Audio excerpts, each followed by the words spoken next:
Right now, ladies and gentlemen, gather around your radios. It's time for Global Oddities.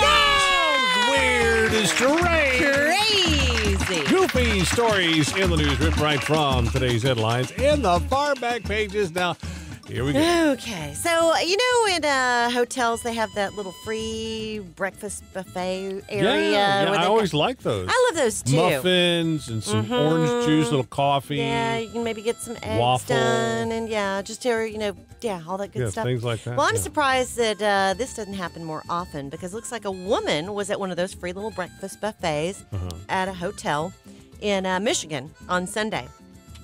And she wanted to use the Belgium waffle maker. And, there's only one. You're waiting in line, right? There's only one waffle maker. You're always waiting in line for those. So she asked another woman if she was in line, to use it. Well, the woman didn't respond, so this woman started making a waffle. Once she was done, the other woman piped in and said, she should get that waffle because she was waiting. Well, honey, it was on. It was on. It was on.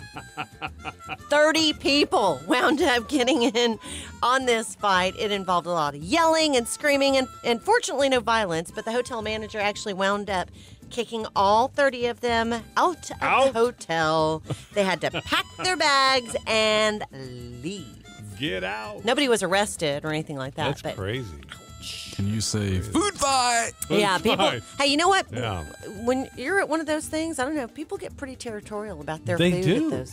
They really do. And Don't eat all this. it takes so darn long to make a waffle. Yeah. Yeah, that machine does get backed up usually pretty They pretty need bad. probably at least 2 waffle machines. At those least. things, At least. That would be good.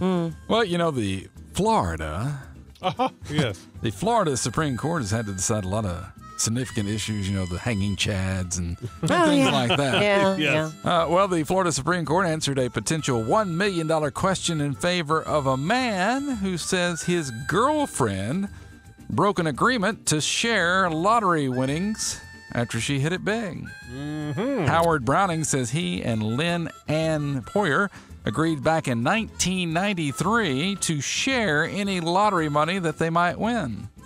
Well, 14 years later, in 2007, Poyer won $1 million in the Florida Lottery's Firecracker Millionaire Raffle, but she refused to split it with her boyfriend, and he sued. The couple has since, of course, broken up over the whole deal. I'm but sure. The court ruled Thursday that if they were still romantically involved when she won, the 1993 deal was still in effect. Really? There's no statute of limits on the limitations? There's not even any, it overturns previous rulings that the agreement couldn't be enforced for more than a year unless it was in writing. Wow. Obviously, this wasn't in writing. It's just, hey, if I win, we're going to share. If It you was win, a we're gonna verbal commitment. Is share. what Back it in was. 1993, That's right. when they Wow. were dating as boyfriend and girlfriend. And I now promise. she didn't do it. So it's just odd. Yeah, it is an Wow. oddity. It qualifies. Yeah. And finally, we go to England, jolly old England for this one. 25-year-old recently got arrested there for growing 18 marijuana plants in his attic. Police found out that he had the plants in his attic after they caught fire and destroyed part of the apartment building he lived in, which is kind of ironic because the fire was caused by some faulty electrical work that he did. Oops.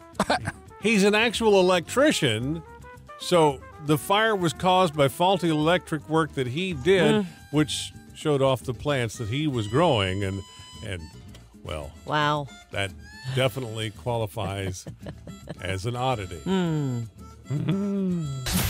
Rise and shine. You're waking up with Jim and Lisa. Kicker 102.5.